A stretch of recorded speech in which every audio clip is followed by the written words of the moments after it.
in comedy, you'd be like a joke person or you're a story person. That's what people would ask. You just line up into two different camps. And I certainly was a joke person in the beginning. My partner was more of a story person. But as I progressed in my career, I'm definitely half and half now, because story is everything. The jokes, whatever, we can come up with more jokes, but the story has to hold together. It's the Deadline Junkies Screenwriting Podcast with your hosts, Jordan Amiola, Kirsten Porter, and Rand Shami.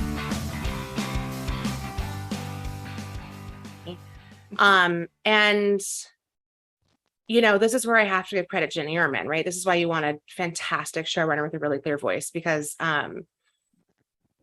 it was in her gut what was too broad and what was too big and what wasn't. So like we would pitch things in the room sometimes that I'd be like, this is so crazy. Like, this is insane. And then Jenny would be like, yeah, that's going to work on this show. And I was like, what? And then like you'd watch episode and you're like, yeah, she was right. I don't know how she knew that this thing was going to be way too broad and way too big. And that thing, like the thing that pops in my mind when you were asking is, we did a whole show within the show where Rogelio, our telenovela star, was in a intergalactic space drama, and he was the president of Mars, but the atmosphere had changed his genetic makeup, and so he sprouted like a articulated tail that could do things on its own. And like the bit whenever we went to set with him in Brooke Shields was that like he would be talking and his tail would like grab a glass of water, and like so broad. Like that is the stuff of like Alf, right? It's like a sitcom. And to me, there's no answer besides like, you hope to have a genius like Jenny Ehrman at the helm who just knows in her gut what's going to work and what's not going to work.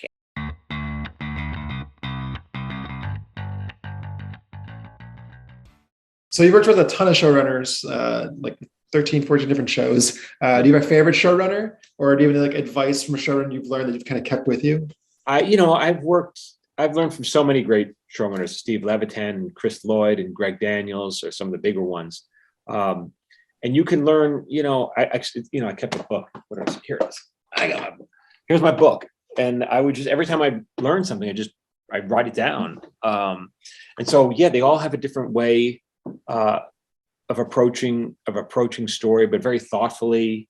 And that's how you really learn story structure, which is the goal, right? That's everything in writing. Jokes are not in the beginning, at least back in the day, you could divide a writer in comedy, you'd be like a joke person or you're a story person. That's what people would ask. You just line up into two different camps. And I certainly was a joke person in the beginning. My partner was more of a story person. But as I progressed in my career, I'm definitely half and half now, because story is everything. The jokes, whatever, we can come up with more jokes, but the story has to hold together. I love like all the character arcs too. Like, do you guys plan those? How much do you plan those in advance, character arcs? So the showrunners do have, a long-term plan for the show, and there are things, that they wanted to do in season one that they didn't end up doing until later seasons and so on. They do come into every season with a sort of a general plan of like, okay, well, this is a season where, they always knew season 3 would end with Johnny and Daniel working together for the first time. And then it was just a matter of, okay, how do we get them to that place and what has to happen to make that happen? With the other characters, with the more, minor characters, there's a lot more leeway and a lot more things change as we go through the writer's room process. We mostly do work season to season for all of the characters, although we did, some things, they always knew that Johnny and Daniel would end up working together against Kreese, and they were timing it to be around the end of season 3. But a lot of stuff we, work out as we go.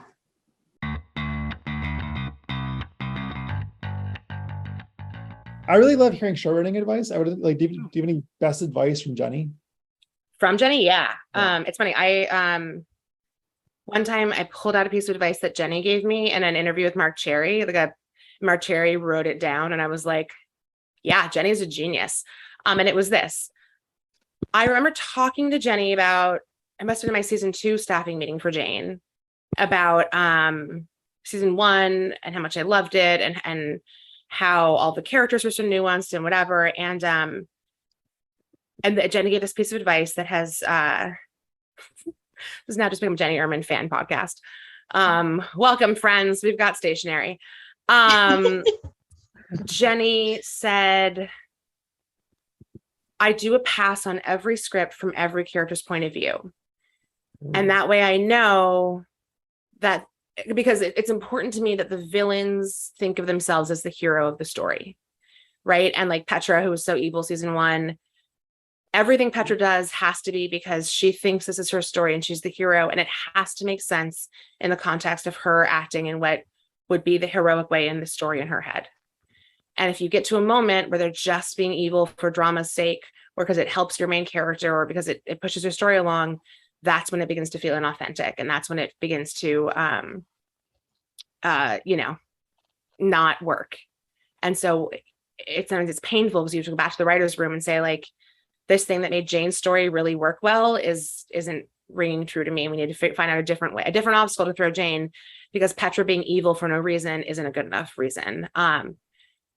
And I think, like, it's funny because it led to this great conversation with Mark Cherry about how, like, you have to understand the psychology of the characters, right? And how, like, you can have really, because he's written some of the craziest women on television.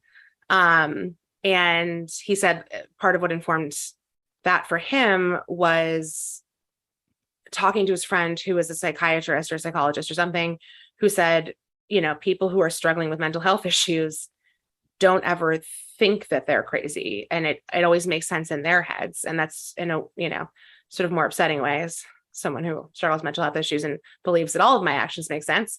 This sort of the same advice, right? Like, you need to think about it from every character's point of view, because otherwise it's going to feel stagey and fake. Mm-hmm.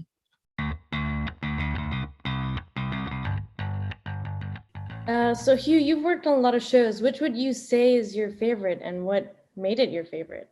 The Showbiz Show with Spade was among my favorites because I created it. I pitched the pilot got made, went straight to series, was on for 3 years. And so it's mine, like, I hired all the writers and I hired the director and the set design. So I can really take pride and ownership of an entire TV series coming from my vision.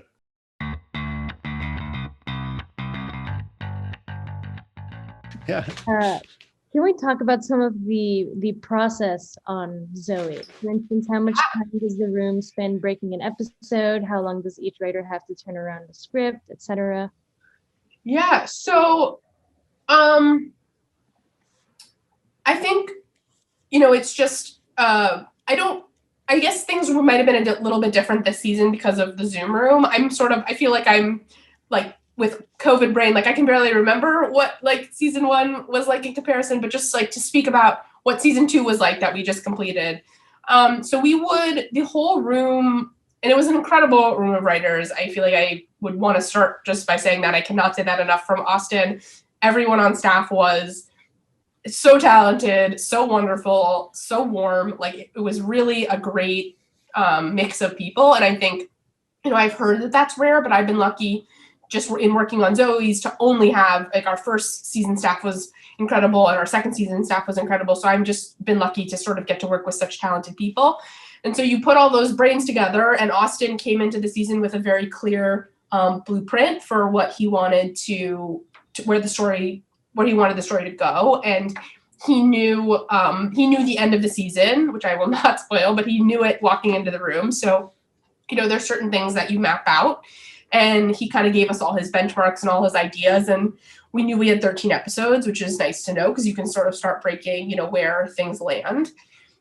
In the beginning, of the season, we spent a lot of time just talking about big picture arcs and just characters and where we want the journey to sort of take the characters. And so that takes a few weeks. And then once you kind of crystallize that, then you start breaking it down by episode. So it's like, what's the journey of each episode, and where you want characters to be. And so, I don't know that it's exact. Like, some episodes take longer to break, some are easier. And so I'd say it takes, a couple weeks to break an episode, when you really get into it.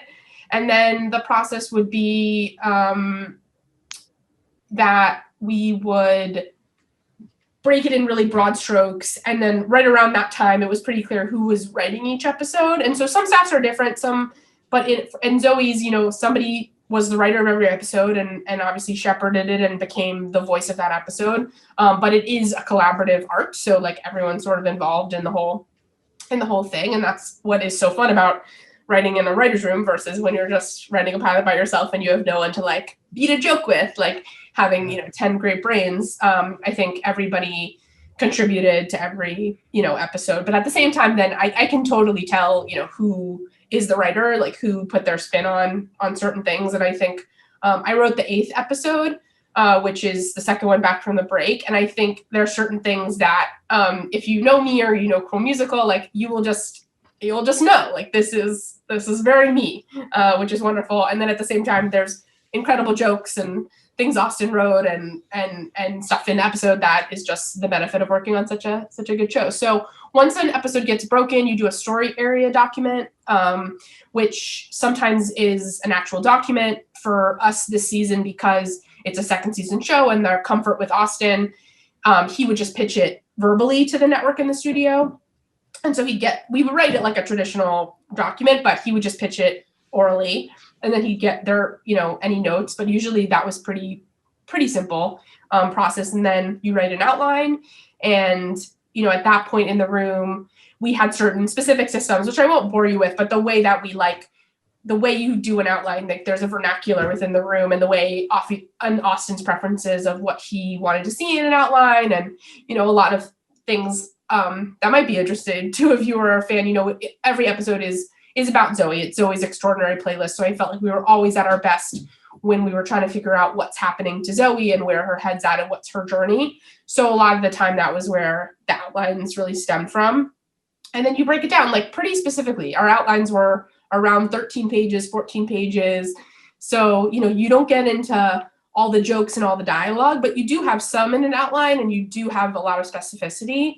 And, I think the hardest step is the outline writing. Like I think especially on Zoe, like they were such well-written outlines and so they'd gone through the system of our writer's room so many times that by the time that you went off to script, there was still a lot of work to be done, but not a lot of exploration to be done. Like we'd really kind of kick the tires. And that's different. Some showrunners want you to surprise them. Some showrunners want to bring you something that you don't already know. Not in this case. It was want to stick to the outline. Don't deviate is something we would say. And you have about a week to do the script off of the outline, but that would also include 2 weekends. So, and if you needed a little more time, I think a good adage of writing for TV is always like, unless the cameras are rolling and it needs to be done tomorrow, it's, you'd rather have it right than have it fast. So we always try to get it right. And then once you did a pass, sometimes you'd get notes, or sometimes just right away the room would do a pass. So we would literally put it up on the computer in the whole Zoom room. People would pitch jokes and, if anything wasn't making sense or beating dialogue, or, if certain scenes like, oh, now that we see it, like this is repetitive or whatever, so you get everybody's brain. And then Austin would always do a pass, and sometimes as the writer, you do it with Austin, or if it was not so much heavy lifting, sometimes he'd just do it on his own. And then you have a table read, and we did all our table reads on Zoom this year, which was really fun. They were in person, obviously, last year in Vancouver, and the writers room would always Zoom in, which was funny because it seems like pre-Zoom, but they would always just sort of have like a camera, and then the writers were up on the TV. But this time everybody was on Zoom, and that actually was super fun. And like I mentioned, I have a 1-year-old daughter, and so she got to come to a lot of the table reads, which is cute. She'd be crawling around while we were doing it. So that was really fun for me as like a working mom. And then after the table read, there's always another pass, and there's notes, and there's always, I think I might have missed in the process, like you get notes from the studio, you get notes from producers, and you get notes from the network. It's a lot of rewriting, I would say. And then there's stuff gets rewritten in production, stuff gets rewritten on set. So it's a lot.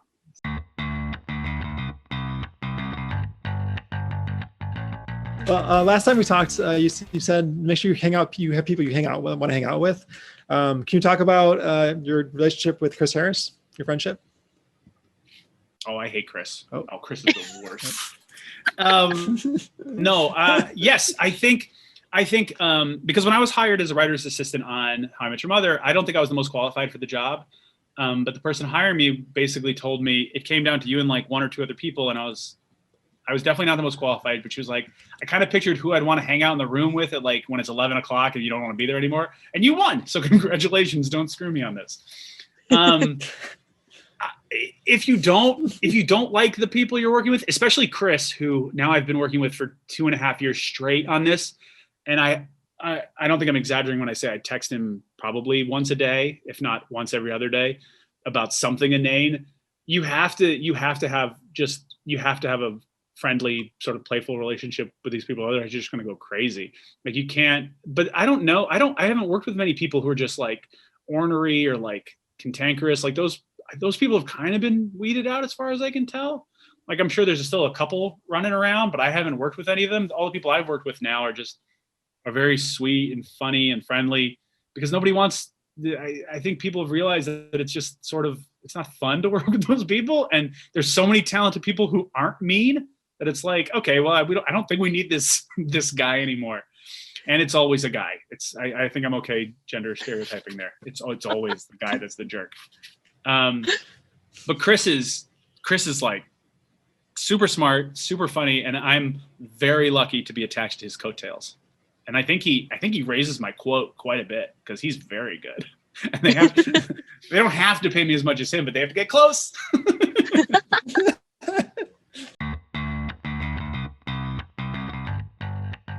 I want to know more about what it was like working with these big franchises like Marvel and now Star Wars.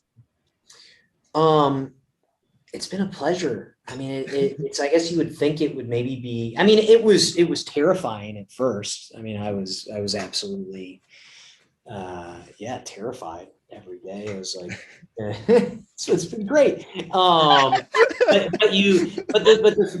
as you work with Kevin Feige, you realize like, oh, this guy is the best guy, the best collaborator. You know, there's so much belief in you when you get hired there, and they really they let you find it. You know, they understand that stories take time to develop and everything, and they gave myself and my writing staff, you know, the space we needed to find Loki, to find the tone and everything, and so. For me, working with Kevin, specifically in this world of big IP, it's been an absolute dream.